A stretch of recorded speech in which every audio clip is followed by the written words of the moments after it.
Hey everybody, welcome to the Tech Taproom today. We have gone out of the cafe and we've come next door to the Tech Taproom.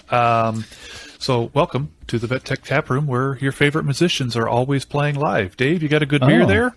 I do, actually. You know I'm not into fruity things. I don't like fruit in my coffee. I don't like fruit in my beer. But this is the beer that I will make an exception for. This is the Leinenkugel Summer Shandy that tastes like lemonade and beer mixed together. It's my lawn mowing beer, so it's 91 degrees out, and here's to you. What are you drinking? Yeah, I have a cheers. So this is what I have on draft. Caffeinators, you probably saw. You posted. Your kegerator. That it got a new tap handle with the Tech Taproom logo. Got it through Etsy. If you have any interest, you can certainly send us an email. I'm happy to send you a link to the store. But so I have on draft downstairs. It's summertime. It's hot, like you're saying. It's upwards of 92 degrees today. So in the summertime, I like a good light Pilsner or lager. This is from Laguna Beach Beer Company, which is close to me. It's their Laguna Light Lager. It's like 4.5%.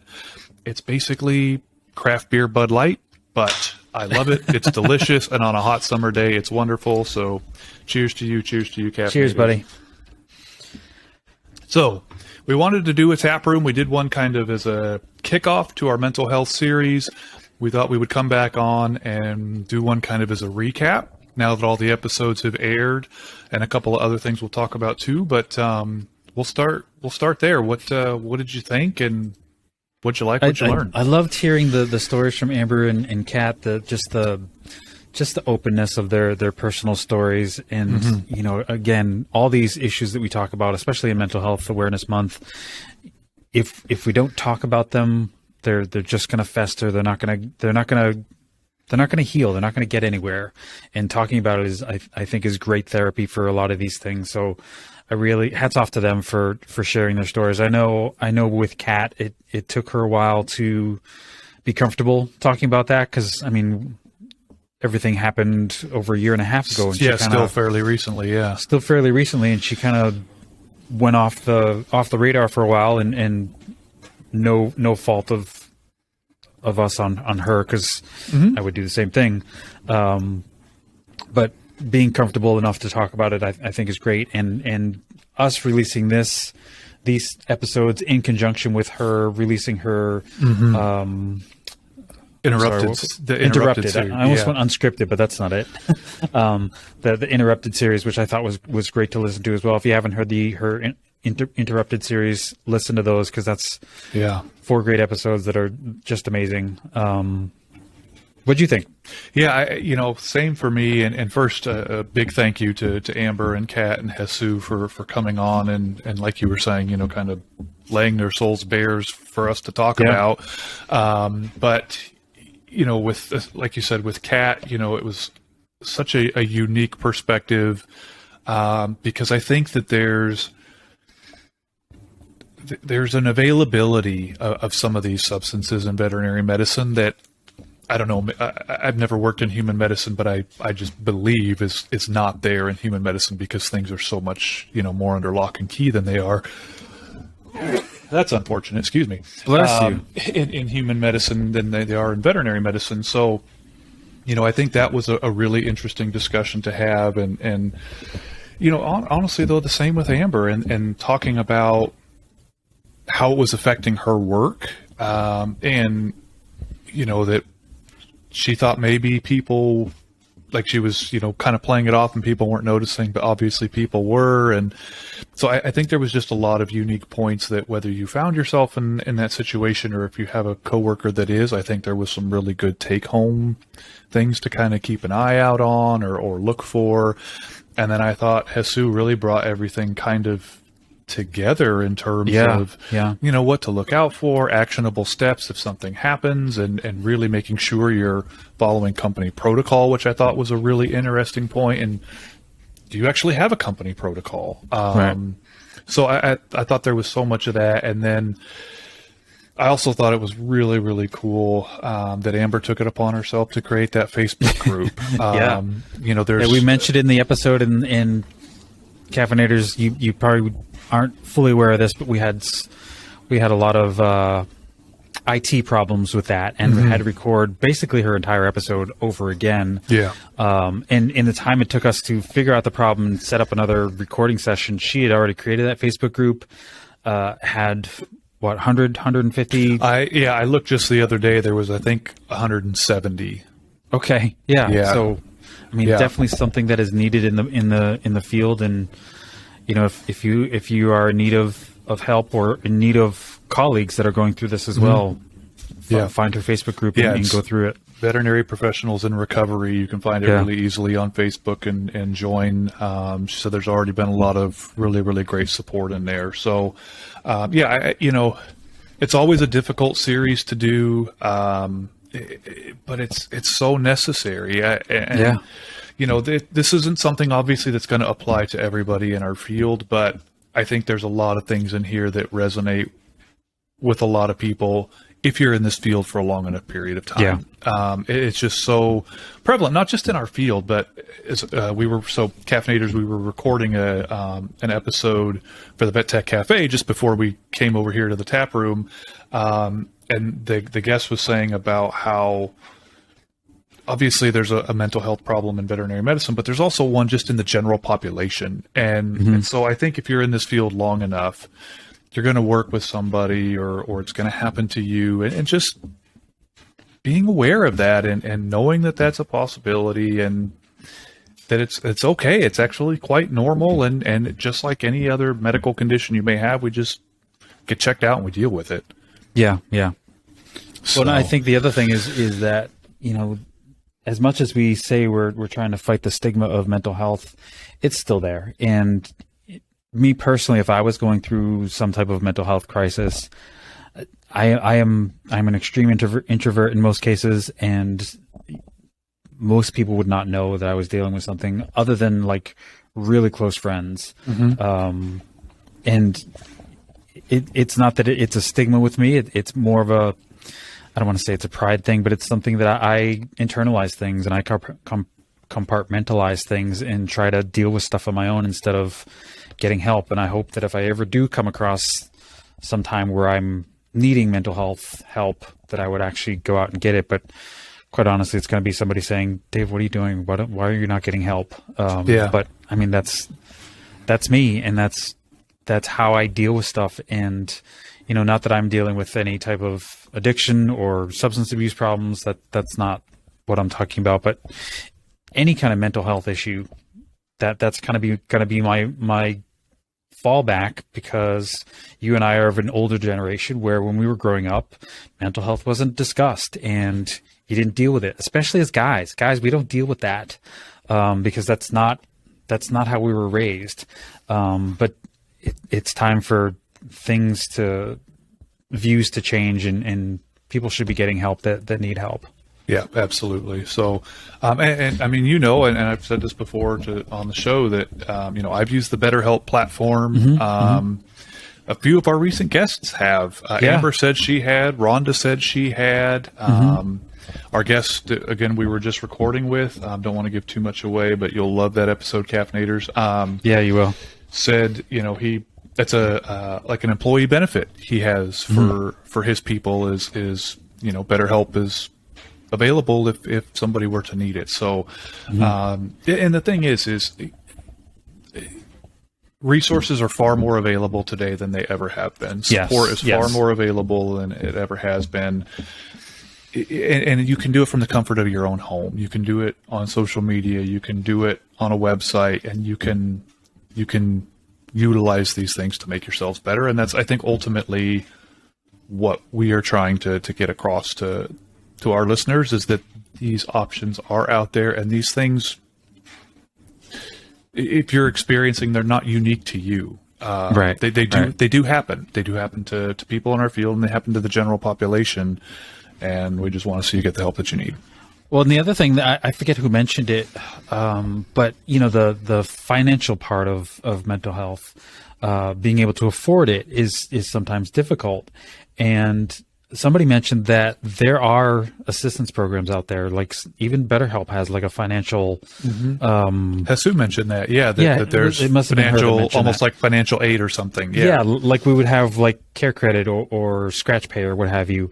There are options available if you need help to be able to afford things like this. And you know, as we always talk, the veterinary technician profession is not loaded with cash, and expendable cash to pay for mental health is probably fourth, fifth, sixth thing on the list of things that they need to pay for. So just realizing that there is financial assistance available for a lot of these programs, not just BetterHelp, but For sure. most mental health programs do have aid available. So For sure. if you need it, try to get it and figure out the payment later. Yeah, absolutely. And it's an investment in yourself. I mean, Oh yeah.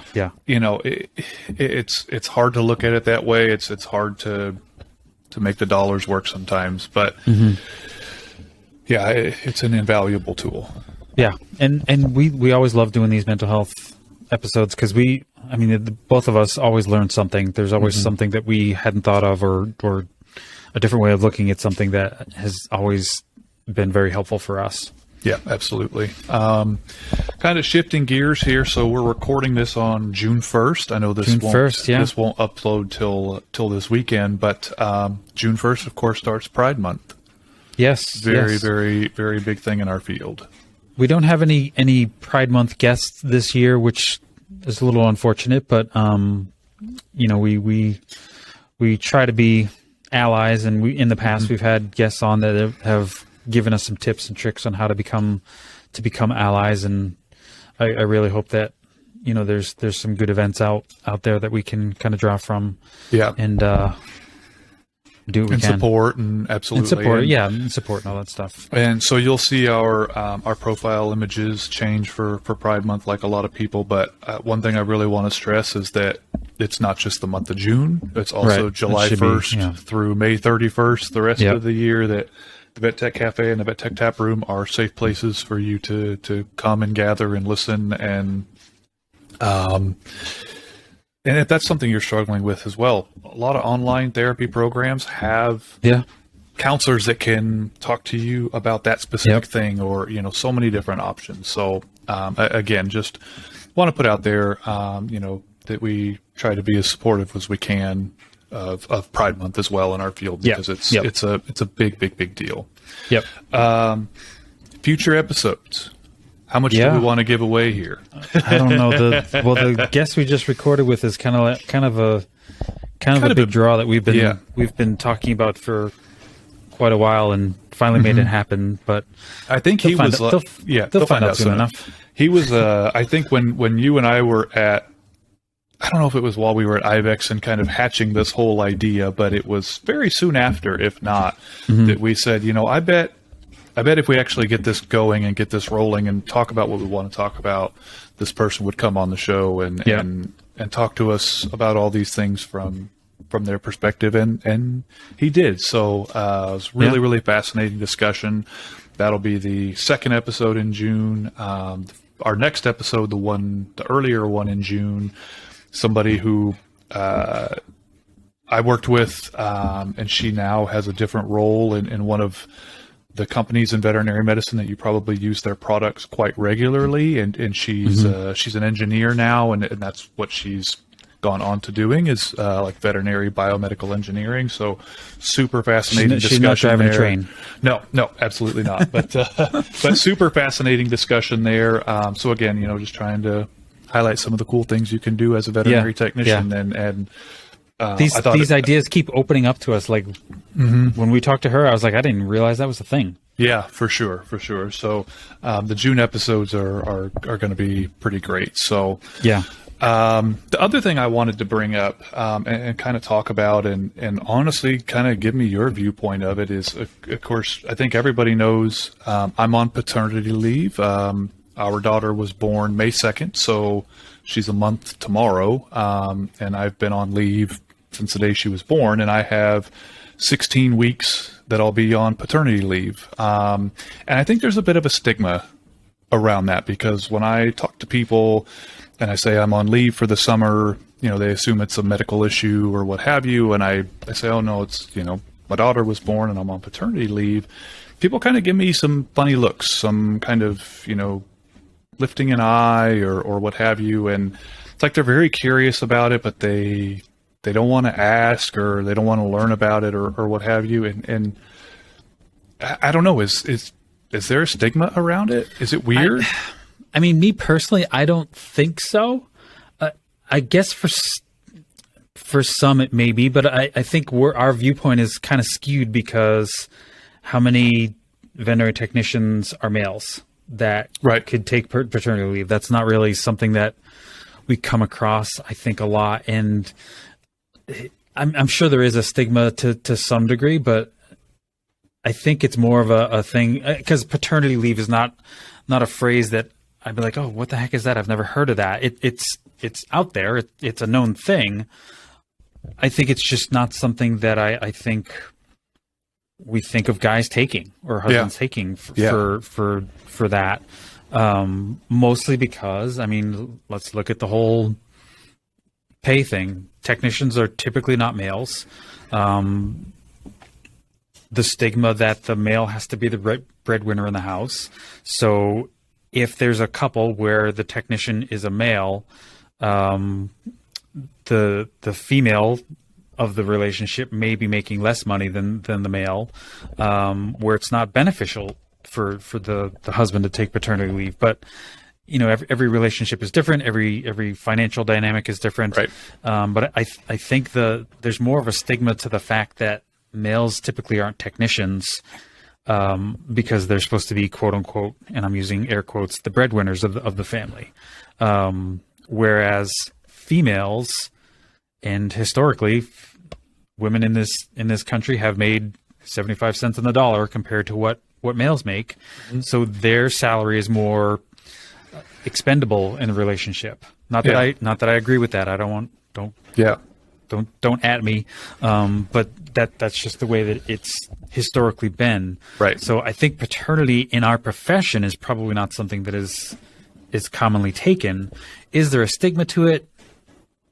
I don't know about I think stigma is too strong of a word, but it's more of a curious thing of like, oh, that's different. And I think that's maybe what I want to talk about. Have you experienced people like thinking poorly about you, or no? I think it's more like I think it's more that people are like, what do you mean you can take paternity leave? Like, maybe my company doesn't offer that, or I can't do that, or and I think I really struggle with this politician's name, and I know I'm going to say it wrong, but I'm going to try to say Pete Buttigieg. Buttigieg. Buttigieg. I know. I hear it all the time, and I even after I hear it, I cannot pronounce it correctly. But that's your pool noodle. I can't say pool noodle. You can't say Pete Buttigieg.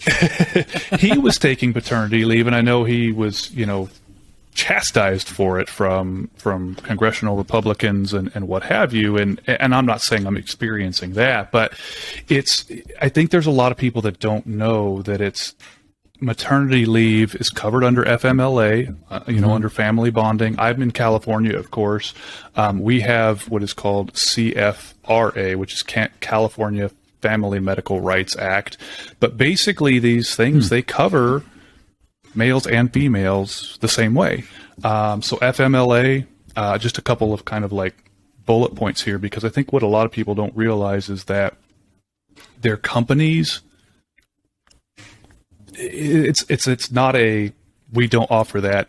It's no, it's actually like a government right. Like it's not something you have to offer. Right. It's not something that they get to say no, or that they can deny your time off. Right. Like this is, a federal thing. So with FMLA, again, your work cannot deny it, although there are some qualifying things. So the big thing I think with veterinary medicine is that one stipulation is that company has to have 50 employees, which not a lot of hospitals do. However, the 50 employees have to be within a 75-mile radius. So if you're working in a major metropolitan area for a corporate company, they will have to pay you they will have to allow you your FMLA, which is 12 weeks. 8 of which are, covered, I think like 60%. In the last 4 weeks, you can take them unpaid, or you can use whatever, PTO you have available. Right, but right. my point is that you can take it. And so in California, it's the same thing. But the one thing that's different in California is the employee requirement is only 5 employees in the state of California. Whoa. But it's still 12 weeks. And so the idea that, like, my company's not going to let me have the time off, it doesn't work like that. This is like, even as, whether it be, you're the woman and you've had the baby, or if you're the dad, you are entitled to those benefits as well. And so don't be afraid to look into those things. Don't be afraid to look in and see. And if you work for a big corporation, they're going to have a benefits team that has all of this laid out. Yeah. My wife, the hospital she works at now was purchased by Thrive earlier this year. She's got a benefits team that's kind of laid all this out for her. She knows exactly what they're covering and what the government's covering and so on and so forth. Those people, that's what their jobs are. Yeah. And so don't be afraid to ask for these things. And so, I have, and then my job, thankfully, with ASPCA, they provide an additional 4 weeks of completely covered leave for family bonding. So that's how I ended up with 16 weeks. So do you qualify because, obviously, because it has to be greater than 4 employees in the company, or 4 employees within your radius? So no, with California, the CFRA is 5. Let's see, I have the fact sheet pulled up. My employer, just says my employer has 5+ employees. Okay, so it doesn't matter the right. distance. And you have to have worked there for a year plus. Have 1,250 hours, which is less than full time. Yeah. Which I think is actually, in California, full time is considered 32 hours a week. So I think that's where the 1,250 comes from.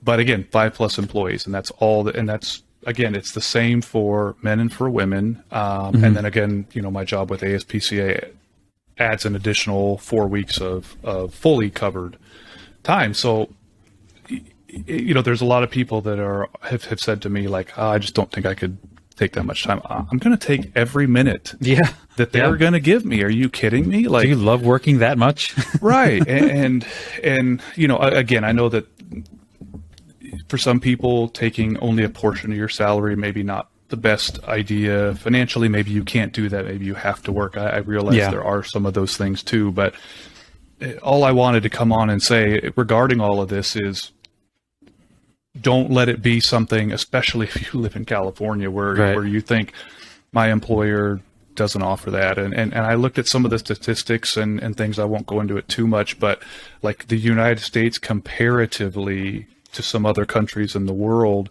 there are countries that time away from work, there are like 40 countries that it's mandatory Wow. government coverage. And it's still that, you come back to your job is waiting for you when you get back. But some countries, I think it was Estonia actually, which was the highest. It was over a year and a half of mandatory paid leave. It was it was 80 weeks, I want to say, if I remember correctly, men and women.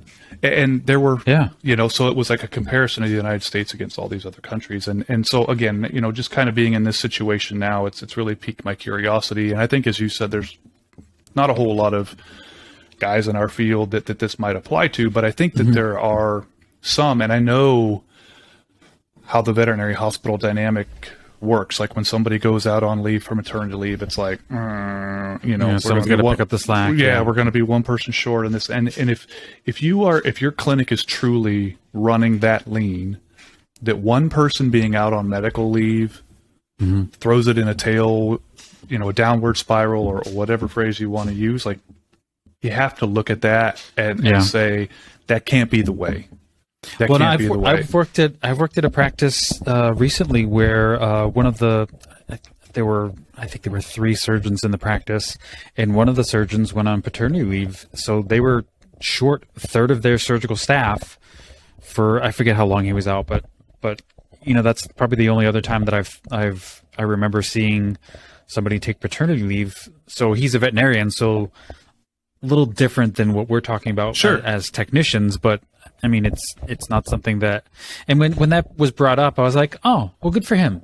Yeah. Like getting time off to like Yeah. spend time with his newborn and you know, help raise the baby and all that stuff. It was never like a thing of like, who does he think he is taking time off? That was never entered into the conversation. Yeah.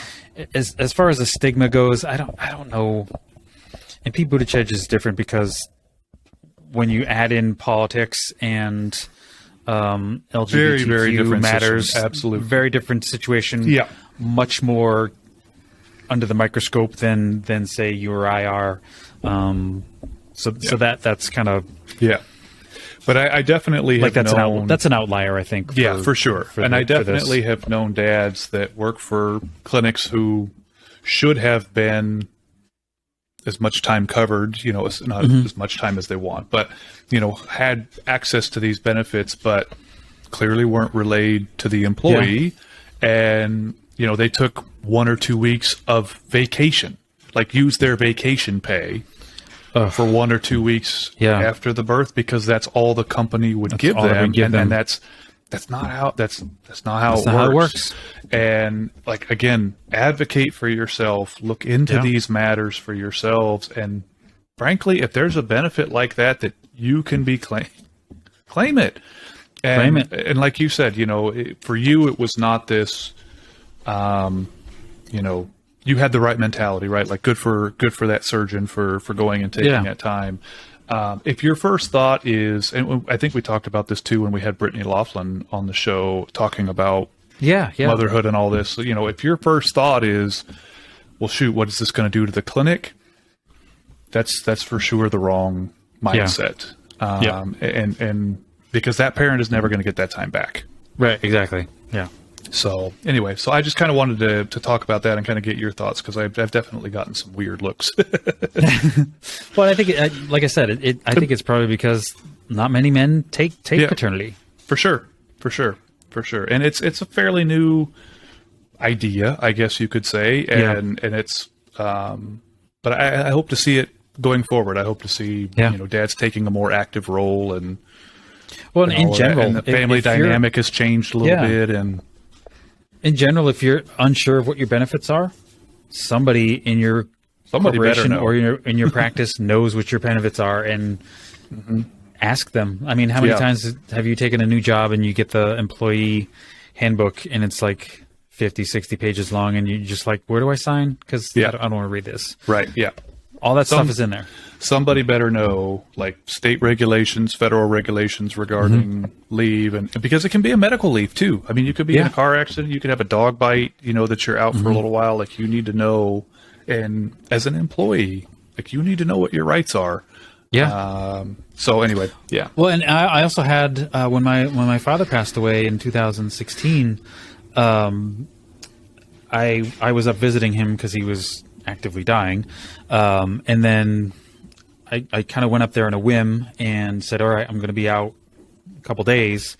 And then he passed, and then, you know, we had the funeral preparations, the wake and all this stuff, and dealing with stuff at the house. So I was out of work for like 10 days, and I got my paycheck the next week thinking that it was going to be super tiny, and it wasn't that tiny. I was like, did my time off not count for this pay period? And like, oh no, you get bereavement pay, or you get paid for, I forget, bereavement leave, 3 or 4 days that I got. And, you know, that was like a huge thing. I just expected to not make the money. But again, it was another one of those things where I didn't look at the benefits package and didn't realize that was even something that I could get. I mean, at the time, I wasn't thinking about that. I wasn't thinking about my paycheck. I was thinking about my dad. Of course.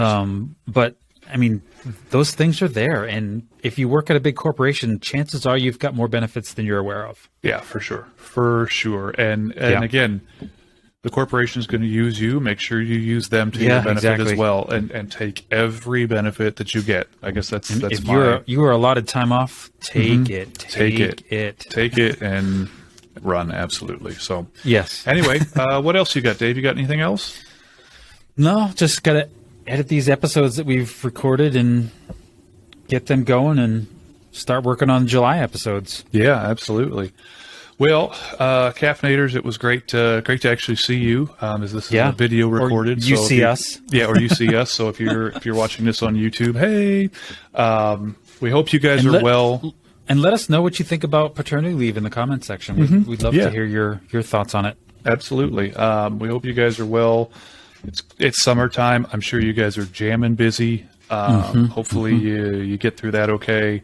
And we'll talk to you guys soon. Bye, everybody. Cheers.